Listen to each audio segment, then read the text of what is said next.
O profissional de relações com investidores, independente do nível, se é o estagiário, o analista, o coordenador, o especialista, o gerente, o diretor, né?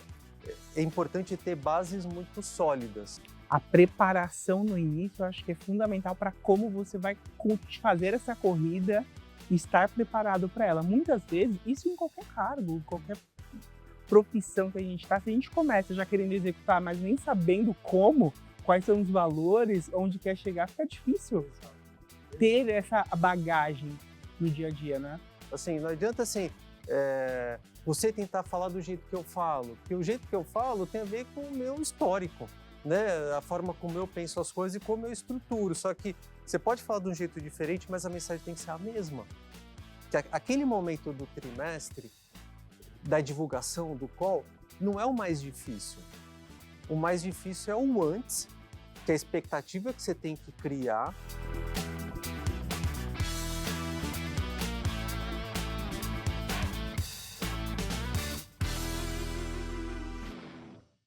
Olá, sejam muito bem-vindos ao IR Talks, o nosso talk show com os melhores profissionais de relações com investidores do mercado. Eu sou Cássio Rufino, sou um dos sócios executivos aqui da MZ e é sempre um enorme prazer estar aqui para compartilhar com vocês conversas enriquecedoras sobre o nosso universo de RI. Lembrando que você pode acompanhar todos os episódios do IR Talks através do nosso canal do YouTube e do portal da EMZ. Então corre lá, se inscreve para você não perder absolutamente nada. E hoje a gente tem a honra de receber aqui um convidado com uma trajetória admirável.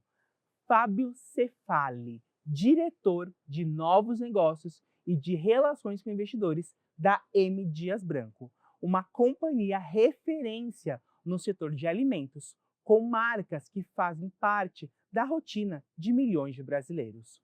O Fábio tem uma carreira sólida, com passagens por grandes empresas e vem liderando uma agenda estratégica importante na M. Dias, especialmente no fortalecimento do relacionamento com investidores e na geração de valor a longo prazo. Fábio, muito obrigado pela sua participação aqui hoje. Cássio, obrigado aí, principalmente pela introdução. Eu fico muito honrado de estar aqui com vocês. Assim, a nossa relação é de longa data entre a M Dias e a MZ. Assim, esse lugar aqui é super bacana. A gente vê que como vocês cresceram, evoluíram e têm nos ajudado aqui nessa agenda estratégica que você comentou. Então, eu espero que seja um momento assim muito produtivo e bacana para todo mundo que vai assistir esse episódio. Muito bom, Fábio. Eu costumo sempre começar aqui contando essa sua trajetória. Como que começou, Fábio? Mas lá do começo? Vamos É, lá. vamos lá, assim, fazendo a história longa curta, eu sou de Santos, morei lá até os 17 anos e vim para São Paulo estudar, sou formado em administração de empresas na GV. Naquele momento, assim, eu queria estudar na melhor escola de administração daquele momento, né? Então, não prestei vestibular para mais nada, só prestei vestibular para GV, estudei muito, né? E aí aperfeiçoei algumas coisas, melhorei meu inglês, aprendi a falar espanhol, e aí eu decidi que eu queria ter uma carreira internacional, né? Não sabia muito bem ao certo se era em finanças, marketing, RH, comercial, mas eu sabia que eu queria ter uma carreira internacional. E aí eu comecei a trabalhar na Telefônica, fiquei lá por 2 anos, naquele momento de privatização, né? E foi super interessante para ver aquele choque cultural da privatização de uma empresa.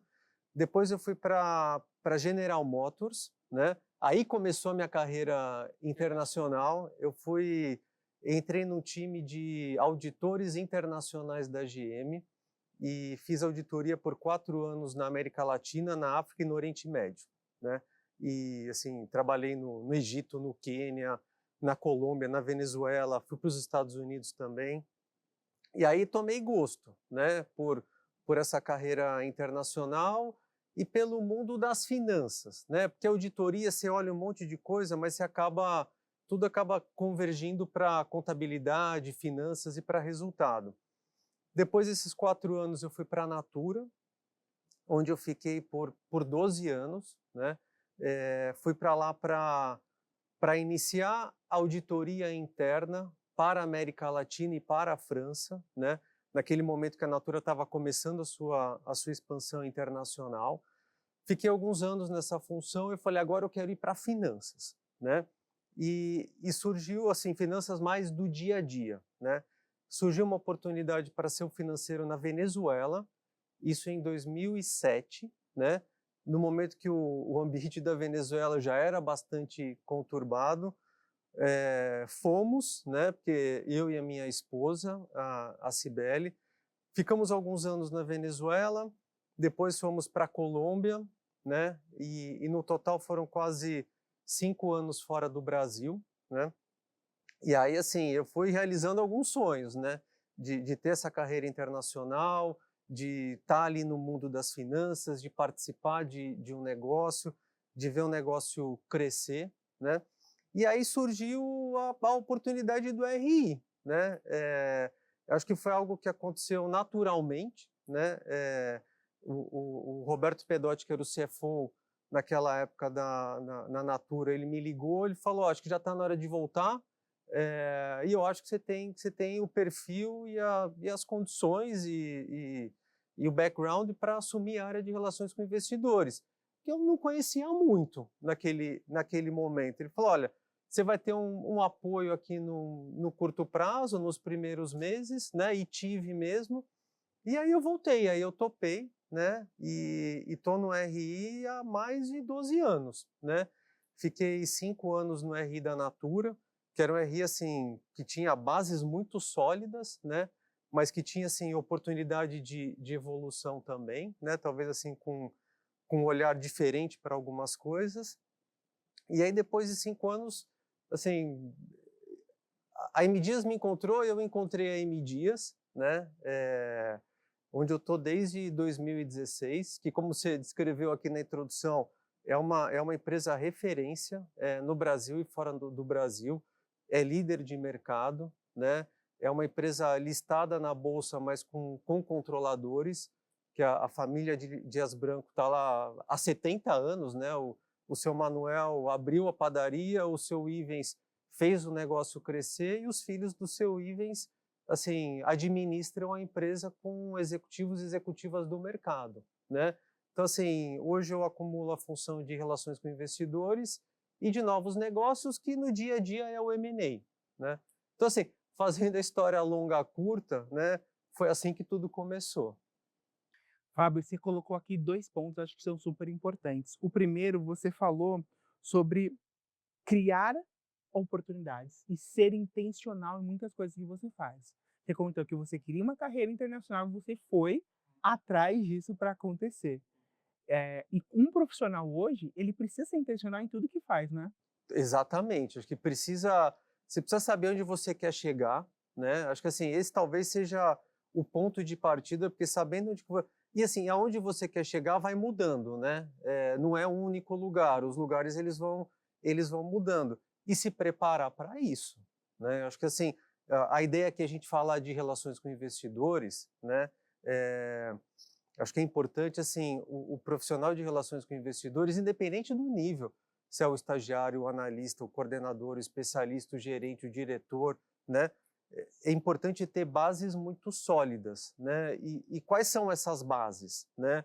É base contábil, é base financeira, é entender o que está acontecendo no país, é entender o que está acontecendo no mundo, é ter um conhecimento assim profundo e no detalhe do mercado que a sua empresa atua, entender de forma profunda e no detalhe o que é a sua empresa, né? Não só nos resultados, mas os valores da empresa, quem são as pessoas que estão na empresa, aonde a empresa quer chegar, qual é a estratégia da empresa, qual é o detalhe do resultado daquele trimestre, daquele mês. Então, assim, acho que assim, tendo essas bases sólidas, assim, o lugar que você quer chegar definido, o resto é consequência, né? É se dedicar e trabalhar que a coisa vai acontecer. Muito legal. E você também mencionou a oportunidade de evolução. Então, Natura, ali na questão do RI especificamente, você teve uma oportunidade que já era um RI constituído, você chegou, mas você já era da companhia, você já conhecia a companhia. E M Dias você já chegou para o RI. Se a gente fosse fazer uma grande separação aqui de chegar numa companhia direto para o RI e em uma que você conhece todos outros elementos, auditoria, e você foi aprendendo ali vários contextos da companhia. Como que você separou e como você separa e que dica que você dá para quem está nos escutando quando a pessoa troca de companhia direto no RI e quando a pessoa já está na companhia e já sabe tudo da companhia e vai para o RI? Esse ponto é importante. Eu acho que você tocou num ponto aí central para quem já está no RI e para quem quer ir para o RI, né? Assim, quando eu diria que na M Dias foi mais difícil, né? Por quê? Porque eu tinha que conhecer o negócio, eu tinha que conhecer o mercado. Mesmo tendo alguma semelhança com a Natura, porque as duas são empresas de consumo, né? Mas tem mais diferença do que semelhança. Então, eu lembro que, assim, a administração da M Dias, né, ela me, assim, permitiu, né, usar, eu não lembro se foram 2 ou 3 meses, os 2 ou 3 primeiros meses, para conhecer o negócio. Então, assim, eu conversei com um monte de gente na empresa, eu fiz rota com os vendedores, eu visitei praticamente todas as fábricas, e a M Dias tem fábrica no Rio de Janeiro, em São Paulo, em vários estados do Nordeste, tem fábrica em Bento Gonçalves, tem moinho de trigo no Paraná, e é importante você ir lá e ver, né? Porque assim, o Bento é diferente de Fortaleza, né? Que é diferente de Jaboatão, que é diferente de São Caetano, que é diferente de Madureira no Rio de Janeiro. Então assim, se você não vai lá e entende como as coisas funcionam, aí acho que aqueles fundamentos que a gente falou antes, eles ficam um pouco prejudicados. Então, assim, eu acho que assim, olhando de forma retrospectiva, acho que eu consegui usar bem aqueles 2, 3 primeiros meses para entender o mercado, entender a empresa, conhecer as pessoas, ter um primeiro contato com a cultura e com os valores da empresa. É lógico que ali foi assim, o primeiro banho de loja, né? E não foi algo que aconteceu só naquele momento, assim, eu tô lá há 9 anos e todo dia eu aprendo alguma coisa, né? Mas ter aquele banho de loja inicial é fundamental. A preparação no início eu acho que é fundamental para como você vai fazer essa corrida e estar preparado para ela. Muitas vezes, isso em qualquer cargo, qualquer profissão que a gente está, se a gente começa já querendo executar, mas nem sabendo como, quais são os valores, onde quer chegar, fica difícil Exato. ter essa bagagem no dia a dia, né? Precisa, precisa. E assim, e não tem outro caminho, assim, o RI tem que conhecer tudo. Porque assim, quando a gente conversa com o investidor faz todo tipo de pergunta, né? Tem ali talvez um glossário, né?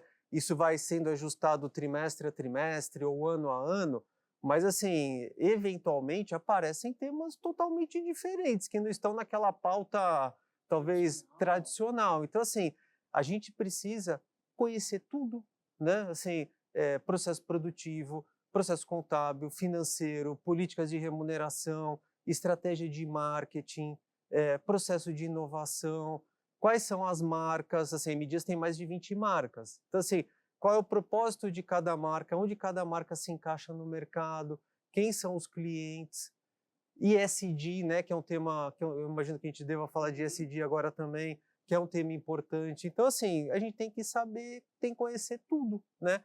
Algumas coisas com mais profundidade, outras com um pouco menos, mas o repertório precisa ser bem amplo e profundo. Falando em repertório, você teve influenciadores, mentores ao longo dessa sua carreira? Tive, acho que assim, processos organizados de coach ou de mentoria, eu fiz né? Eh, mas eu acho que assim, acho que a coisa foi evoluindo com o tempo, evoluindo naturalmente, né? E eu acho que assim, eu fui pegando algumas pessoas como referência em diferentes temas, né? Pessoas assim com uma oratória extraordinária, né? Falei assim, pô, deixa eu ver como é que essa pessoa faz, porque é uma pessoa que quando fala, assim, tem a atenção de todo mundo, né?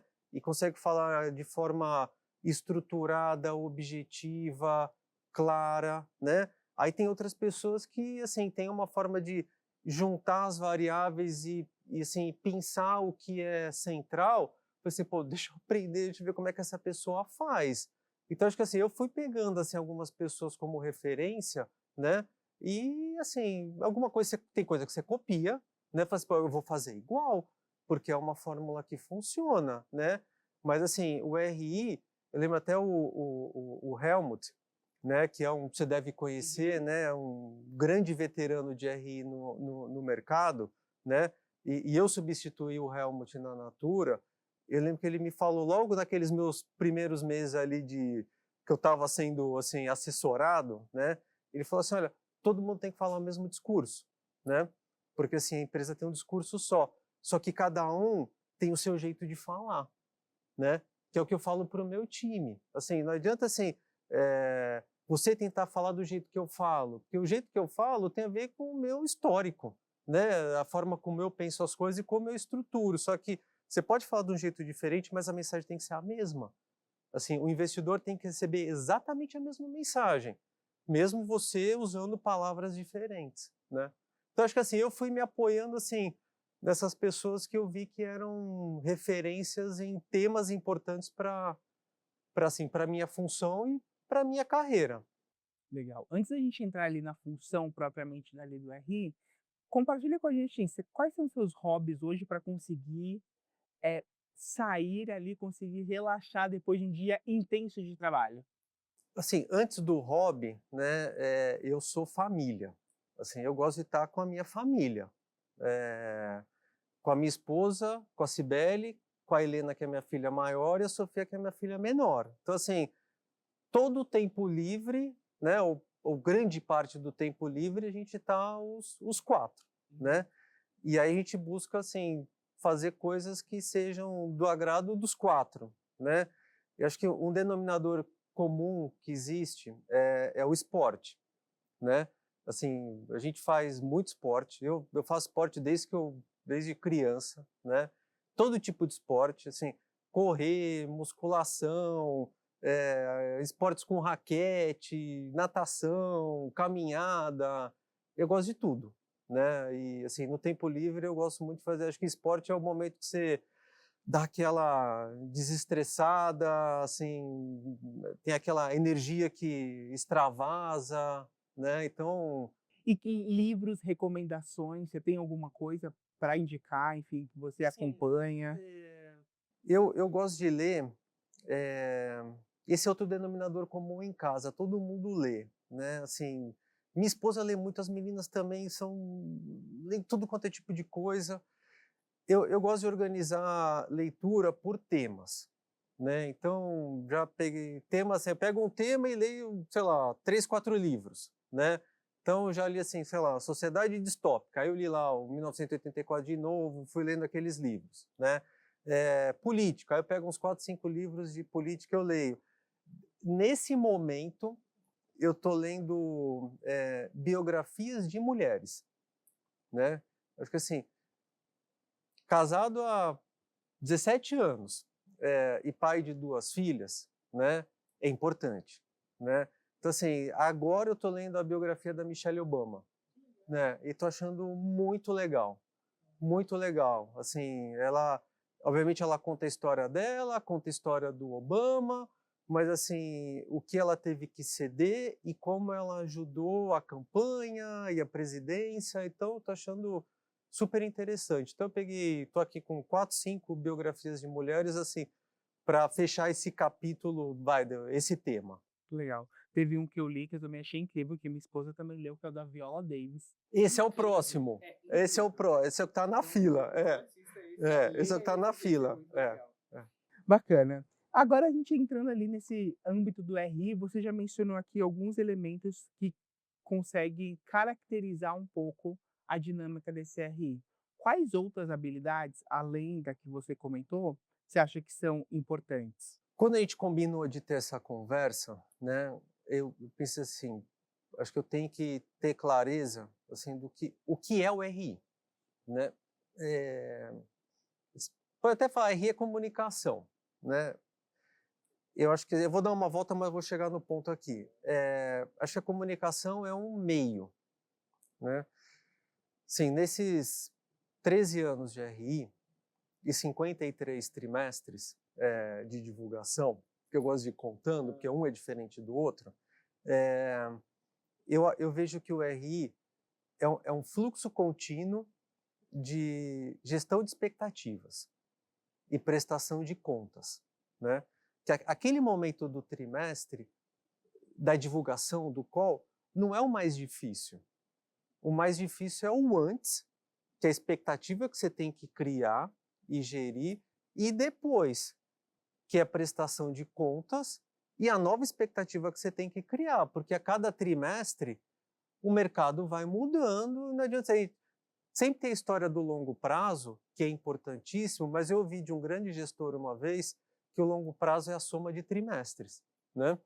De um cara que olha o longuíssimo prazo. Então, é importante, assim, ter essa gestão de expectativas, né? Então, assim, isso para mim é o RI. Agora, quais são as habilidades, que é o que você perguntou, né? Comunicação é uma das habilidades, né? Eu acho que, assim, ter pensamento sistêmico é importante, você tem que ver o todo, é o que está dentro da empresa e é o que está fora da empresa, é o que o mercado espera, é o que o controlador espera, é o político que está dentro da empresa, é o político que está fora da empresa. Então, assim, o pensamento sistêmico é importante. Os fundamentos contábeis e financeiros são importantes, porque no fim a gente divulga um resultado, que é a DRE, um fluxo de caixa, um balanço, tem dívida, não tem dívida, tudo acaba convergindo para o resultado, né? Ser sintético e objetivo, que parece fácil, mas não é muito difícil, né? Você olhar um monte de coisa e escolher, assim, uma, duas ou três no máximo e falar, pessoal, assim, ó, vocês não podem esquecer de 3 coisas. Tal, tal, tal. É isso. Essas são as 3 coisas mais importantes deste momento. Então, acho que assim, no momento da verdade ali, que é o call de resultados, acho que assim, é importante ter essas competências assim bem desenvolvidas. Fantástico, Fábio. Comunicação, pensamento sistêmico, objetivo e saber, obviamente, finanças e contabilidade. Acho que esses são skills aqui que você colocou de uma forma incrível. E como que você vê a evolução do mercado desde quando você entrou até hoje? Como você vê esse mercado de RI se evoluindo? Algumas coisas mudaram, outras não, né? Eu vejo que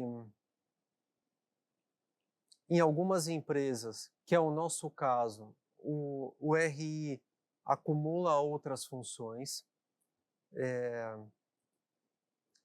E eu acho que isso faz muito sentido, né? Por quê? Porque assim, a agenda do RI é de dentro para fora. Então tem momentos que a gente passa mais tempo fora da empresa do que dentro da empresa, né? E você tem que trabalhar para não se desconectar da empresa, né? Que é lá onde as coisas acontecem.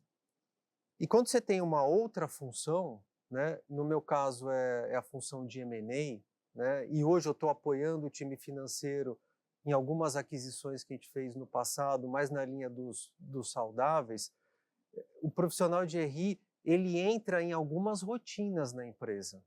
E isso é importante, porque além de você ter contato com as pessoas, você está ali, assim, vendo os resultados e a evolução, assim, do desempenho, assim, online, né? Não é só você receber o relatório ali no final do mês, no final do trimestre, empacotar aquele relatório e traduzir para o mercado. Você é parte de uma construção, né?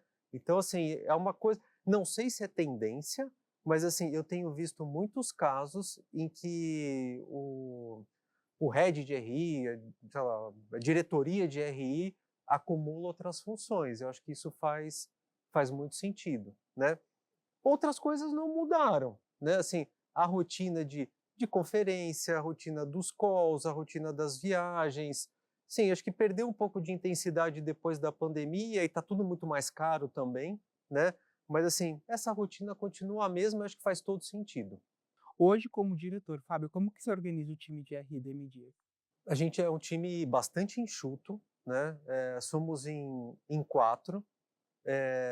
Eu, o Rodrigo, que é o gerente, a Everlene, que é a especialista. A Everlene começou na contabilidade da M Dias e veio para a RI faz 3 anos, né? E tem o Lucas, que é o nosso estagiário, que fica aqui em São Paulo também, né? Então, assim, essas 4 pessoas tocam o RI e eu trabalho também no M&A, né? É óbvio que a gente também, só os 4, a gente não consegue fazer o RI, né? Então, assim, a gente tem o apoio de muitas áreas, né? E apoio de verdade mesmo, né? O pessoal que contribui. Time da contabilidade, o time tributário, o comercial, o marketing, inteligência de mercado, né? O próprio time financeiro, que tem muita inteligência, tem muita informação. Então, assim, a gente também tem que ter a habilidade, assim, de se relacionar com essas pessoas e estar na mesma página do que está acontecendo, né? De não ser só um fluxo, talvez, protocolar de informação dentro da empresa. A gente precisa estar à frente do que vai acontecer, né? Eu não uso só os 15 dias de período de silêncio para preparar a divulgação. Eu começo a preparar a divulgação de um TRI quando o outro já acabou, entendeu? Porque eu estou vendo como é que o negócio tá evoluindo. E hoje, em termos de atribuições de reuniões, como que fica a sua rotina ali no dia a dia? Tirando o período de silêncio, né, que a gente, assim, praticamente não fala com o mercado, pelo menos não fala, obviamente, do resultado do trimestre, eu, assim, eu tento estar o máximo possível com o investidor, né. O online, hoje em dia, eu acho que complementa, o presencial, e aqui eu queria fazer até um parênteses, né, eu acho que não é um complementa o outro, assim, na minha leitura, o online complementa o presencial. Então, o presencial é a base, né? E a gente, assim, tenta estar o máximo possível, assim, principalmente o Gustavo, que é o CFO, e eu, e o Ivens também, que é o controlador CEO, assim, presencialmente com os investidores, né? Assim, saindo dos eixos tradicionais, né? A gente tem Como fica essa questão de eixos? Porque tem aqui São Paulo, tem a base das fábricas. Como o vocês eixo mercado financeiro é São Paulo-Rio, Uhum. né? E aí quando a gente pensa fora do Brasil é Nova York e Londres. Mas mesmo aqui no Brasil, assim, a gente tem um acionista nosso, um fundo grande que está fora desse eixo São Paulo-Rio, que está na região sul, que assim conversa muito com a gente assim por call, tudo pelas conferências, mas que a gente falou, ó, a gente tem que ir lá, né? Aí foi eu e o Gustavo. Um dia lá a gente fez um bate e volta, né? E ficamos 2, 3 horas lá com o gestor do fundo, o fundador, os analistas, né? A gente falou assim, aí eles até falaram, ninguém vem aqui. Falei, mas a gente vem, né? A mesma coisa, a gente foi numa conferência agora no último mês de um grande banco que fez uma conferência na Ásia, que foi em Singapura e Hong Kong, né? E tem um outro acionista nosso que está no outro país asiático, né? A gente falou, pô, já que a gente está lá, vamos até esse investidor, né? Não custa nada, assim, tem que ir lá, não precisa ir toda hora, mas assim, vai uma vez por ano, vai mostrar, porque assim, é igual a gente aqui, né? Poderia fazer online? Poderia, mas é outra coisa o presencial. Então, assim, eu tento assim organizar a minha rotina para estar presencialmente com os investidores. Acho que a grande recomendação e dica que você deixa para os diretores de RI que acompanham a gente, estar presencial com os analistas e investidores, né? Sim, sem dúvida. Assim, faça sol, faça chuva, né? E tem momentos que quando os resultados estão abaixo do que todo mundo espera, né? Acho que é ainda mais importante. Que volta naquele tema lá de gestão de expectativa e prestação de contas, né? Tem hora que você tem que ir olho no olho e falar exatamente o que está acontecendo. E no dia a dia, que relatórios, que números, que KPIs você olha para conseguir balizar ali o RI especificamente? O RI eu olho toda hora, né? O preço da ação. Eh, eu converso muito com o nosso formador de mercado, porque é quem consegue, assim, medir a temperatura do que está acontecendo ali no momento, e parece que é um negócio que é muito curto prazo, mas você vê assim, putz, quando você faz isso por 10 anos, você acaba criando uma sensibilidade, né, do que está acontecendo que tem muito valor, né? Então, assim, todo dia eu ligo para o formador de mercado, todo dia, todo dia. E aí, o que está acontecendo? Não está acontecendo nada? Ok, né? Todo dia eu ligo. Então, assim, preço da ação, estar em contato com o formador de mercado, liquidez, né? Olhar a base acionária, ver quem está, assim, volume de posição short, está aumentando, está diminuindo. Acho que quando você começa a juntar essas informações, né, e criar um histórico, né, é quase assim, exercitar um músculo, né? Você vai exercitando esse músculo assim por muitos anos, você cria uma sensibilidade, né? E aí você vê assim, putz, a ação está subindo, pô, já sei, deve ter tal cara comprando, tal cara está vendendo, tal perfil de fundo deve estar posição short, isso aqui não é nada, é fundo quant que a gente não tem controle do que acontece. Então, assim, eu olho assim no dia a dia esses indicadores. Acho que todos esses elementos que você trouxe de exemplo é igual na nossa vida no dia a dia. Não adianta a gente começar um exercício hoje e achar que amanhã a gente já está ali com o atlético todo preparado. É uma longa preparação e conforme o dia vai fazendo, a gente vai aperfeiçoando e vai entendendo esses padrões que existem para a gente conseguir ter todo um pensamento e uma estratégia na hora de tomar a decisão, né? Exatamente, é isso aí. Vamos lá. Se a gente agora partindo desses elementos para falar propriamente da M Dias e das estratégias, eu sei que a M Dias está mudando muito ali o foco na diversificação. O que você comentaria sobre esses elementos e da própria estratégia agora de M Dias? A M Dias é uma das grandes histórias brasileiras de empreendedorismo. Assim, começou na década de 50 como uma padaria, né? O seu Manuel, imigrante português, abriu a padaria em Fortaleza, né? O seu Ivens, falecido em 2016, foi o grande construtor da empresa, né? Transformou a padaria numa pequena fábrica, e uma pequena fábrica numa fábrica maior. Sim, cresceu muito no Nordeste, até 2003 de forma orgânica, né? Em 2003, a M Dias começou a adquirir algumas empresas, adquiriu a Adria, depois adquiriu a Vitarella em Pernambuco, adquiriu a Piraquê em 2018, mais recentemente a gente adquiriu algumas empresas menores em salgadinhos, em itens mais saudáveis, que a gente fala que é a saudabilidade, né? E hoje a M Dias ela é líder de mercado em biscoitos e massas no Brasil. Tem cerca de um terço desses dois mercados, uma posição bastante relevante em termos de participação no Norte e Nordeste, uma boa posição fora do Norte e Nordeste, mas com um potencial enorme de crescimento. Então, assim, crescer massas e biscoitos é o principal foco estratégico, né? Então, a gente está investindo em fábrica, em time, em marketing, em tecnologia. Acabamos de implantar o SAP, que deu um salto gigantesco na nossa infraestrutura de sistemas. Então, esse é o foco prioritário, né? A prioridade 2 é a gente entrar em outras categorias que sejam sinérgicas ao negócio principal. Então, por isso que a gente comprou uma empresa de salgadinhos, uma empresa de granolas, lançamos alguns chocolates agora recentemente, que são itens que têm alguma sinergia com o nosso processo produtivo, mas tem muita sinergia com o processo de venda e de distribuição, né? Então, tem muito investimento sendo feito nessa avenida de crescimento. E a terceira prioridade é o internacional, né? Que a gente está fazendo de forma muito cautelosa, que obviamente tem risco, né? Assim, sair do Brasil são obviamente outros países, mas são outras culturas, outras moedas, outros riscos, outros desafios. É algo que representa os 2, 3% da nossa receita.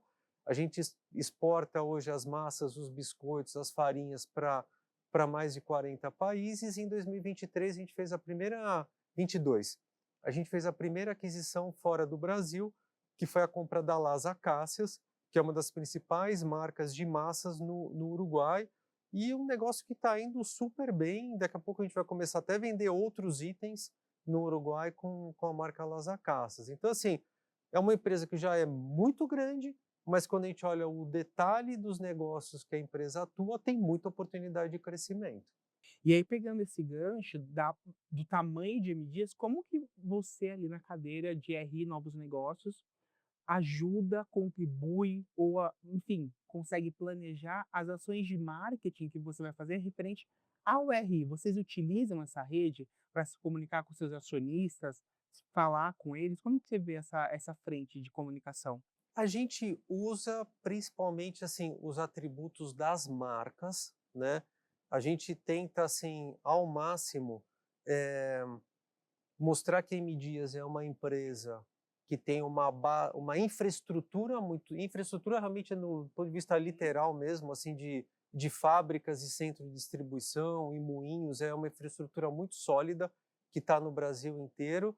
Só que ao mesmo tempo é uma empresa que tem marcas muito fortes. Então a gente tem a Piraquê, tem a Adria, tem a Vitarella, que é a maior marca de biscoitos do Brasil, tem a Jasmine, que é uma marca referência no mercado em granolas, em itens sem glúten, em biscoitos também.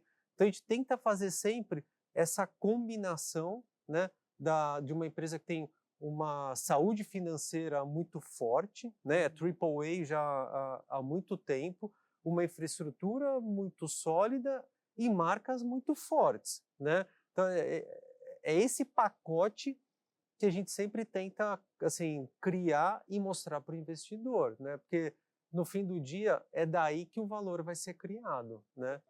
E você se utiliza de alguma forma para fazer comunicação financeira no LinkedIn com analistas, investidores de alguma forma, ou você deixa mais para esse lado institucional da marca, a utilização das redes sociais? Tem um pouco do institucional, eu acho que a gente ainda está numa fase ainda muito embrionária, né? Tem muita coisa para ser feita ainda. A gente começou a atuar em LinkedIn em algum momento do ano passado, né? Eu diria que de forma até um pouco tímida, né? Mas é aquela história lá pô, depois que você faz 10 anos alguma coisa, você faz bem, né? Óbvio que não vai dar para esperar 10 anos, né? Mas a gente já começou a ver assim erros e acertos e a gente está assim, é uma das nossas prioridades para esse ano. Mas eu falo assim, ó, pô, somos um exemplo disso, né? De excelência? Ainda não, né? É uma musculatura que a gente ainda vai ter que exercitar, né? Tem muito acionista pessoa física que assim que usa essas plataformas para tomar uma decisão, né? Então assim, por isso que a gente tem que estar lá presente, não é só estar presente, tem que estar presente com qualidade, com método, né? Fazendo a coisa certa do jeito certo e na hora certa. Falando em fazer a coisa certa, ESG, como que você tem visto isso lá dentro de M Dias? Eu estava até antes de vir para cá, eu estava no comitê de sustentabilidade, que eu faço parte do comitê, né? E eu vou até repetir a minha fala lá, né? Que é impressionante assim como a gente avançou nos últimos 5, 6 anos, né? Assim, temas que a gente assim fazia, mas ainda não tinha assim talvez todo o conteúdo assim nas pessoas, hoje a gente tem. E dá até para falar que a gente é até referência, né? Do ponto de vista de redução das emissões, controle de consumo de água. E a gente não pode assim, perder a perspectiva, né? Assim, a M Dias está no Ceará, né? O Ceará é um país que tem uma questão, é um estado que tem uma questão hídrica complicada e complexa, né? Então assim, indicadores, assim, iniciativas, uso de energia renovável, assim, definição de metas e compromissos de longo prazo. Então a gente tem assim metas e compromissos públicos até 2030, né? Se voltar lá, sei lá, 2015, 16, a gente não tinha.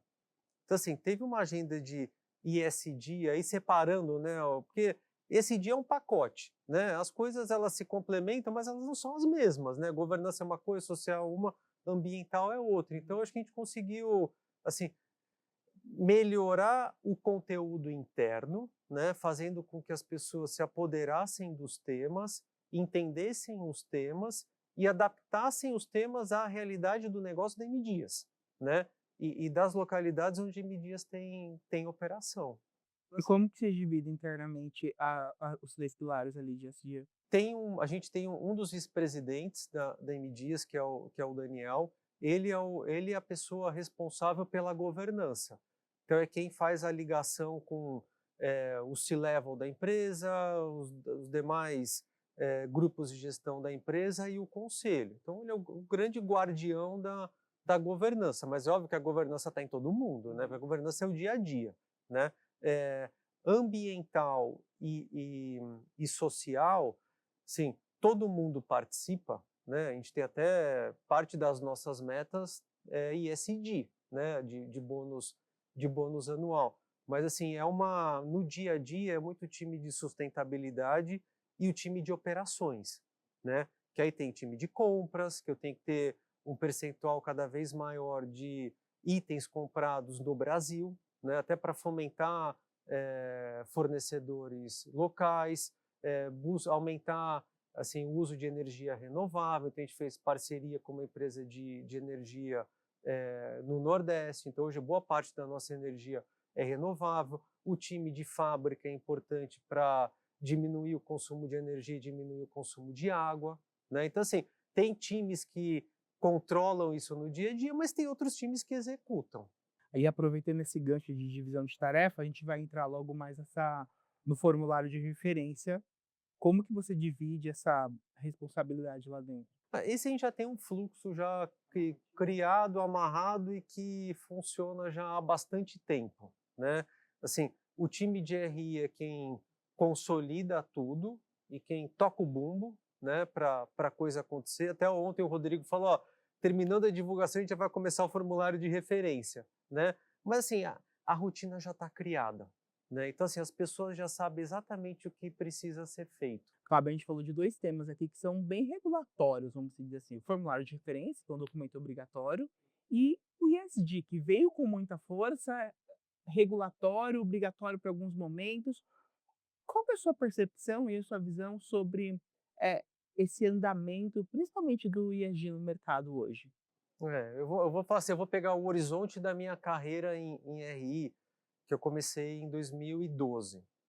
Assim, naquele momento, assim, falando de mercado financeiro, né, eu via pouca demanda no Brasil sobre temas ESG. Pô, o DI tinha bastante, já tinha bastante, que é a governança, Sim. né? Os outros dois um pouco menos, né? Só quando a gente tinha realmente algum problema, talvez conjuntural, como a crise hídrica, que se não me engano foi 2014 ou 15, né? Aí assim as pessoas ligavam, e aí como é que vocês estão? Estão preparados ou não estão? Mas naquele momento, assim, o estrangeiro, principalmente o europeu, já trazia esse tema, né? E acho que assim, de lá para cá, o negócio evoluiu, né? E a demanda foi aumentando, aumentando, aumentando, e chegou um ponto que os investidores locais, os brasileiros, começaram a trazer temas de ESG na pauta das conversas, né? Acho que no primeiro momento de forma meio tímida, né? Mas a coisa foi ganhando uma estrutura, né? Eu acho que assim, mudou de patamar. Nos últimos, talvez, 15 anos, houve uma mudança de patamar para melhor. Porque acho que assim, quanto mais isso estiver na pauta, melhor. O curtíssimo prazo, né, pegar, sei lá, de 2023 para cá, acho que dado o contexto de mercado, taxa de juros, o dinheiro que saiu do equity e foi para a renda fixa, algumas assets que saíram do mercado ou perderam muito tamanho, o mercado tá machucado, né? Isso é o que a gente é só ler qualquer assim, jornal de economia, é o que a gente vê as manchetes todos os dias. Eu senti uma diminuição na demanda, né, desse tipo de assunto. Acho que o tema não perdeu relevância, né? Mas vejo que o mercado assim está assim trabalhando ali no curto prazo, né? Quase assim num modo de, olha, tem que chegar no outro mês, eu tenho que chegar no outro mês, eu tenho que chegar no outro mês, e olhando assim exclusivamente os resultados, né? Mas acredito assim que no momento que o mercado melhorar, a taxa de juros cair, acho que assim, esse tema ele vai voltar para a pauta, né? Isso falando mais de mercado brasileiro. Em paralelo, né, o estrangeiro ainda tem esse tema na pauta. Acho que assim, um ou outro ajuste foi feito, né? Tem momentos que a governança ganha relevância, tem momentos que o ambiental, tem momentos que o social, o tema de carbono, acho que é o que tá sempre na pauta, né? Acho que à medida que o mercado consegue relacionar o ESG ao resultado, né? Como o ESG melhora resultado, piora resultado, cria risco ou mitiga risco, acho que essa é a chave, né? É fácil falar, difícil fazer, né? Você traduzir o ESG em números numa DRE, no balanço, no fluxo de caixa, né? Mas, assim, é um pouco da forma como eu vejo. Assim, resumindo, mudou para melhor o patamar, mas, assim, parece que no curtíssimo prazo teve aí quase que uma pausa, né? Para, assim, focar em temas talvez mais convencionais.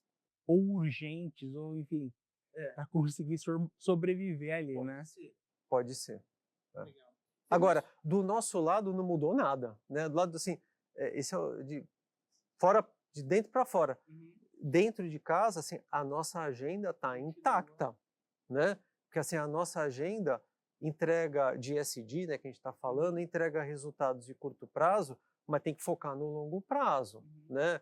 Assim, eu não mudo o forno de uma linha de biscoitos em 2 semanas, né?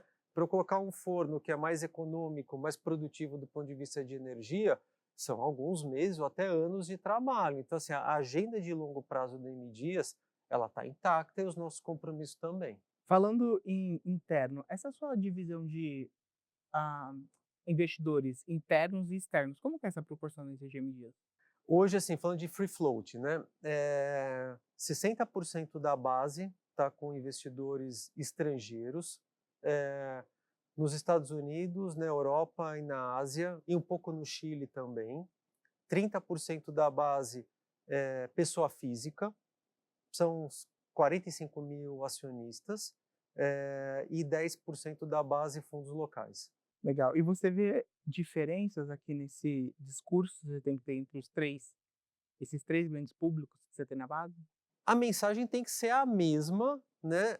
O que a gente tem que ajustar eu diria que é o horizonte de tempo, né?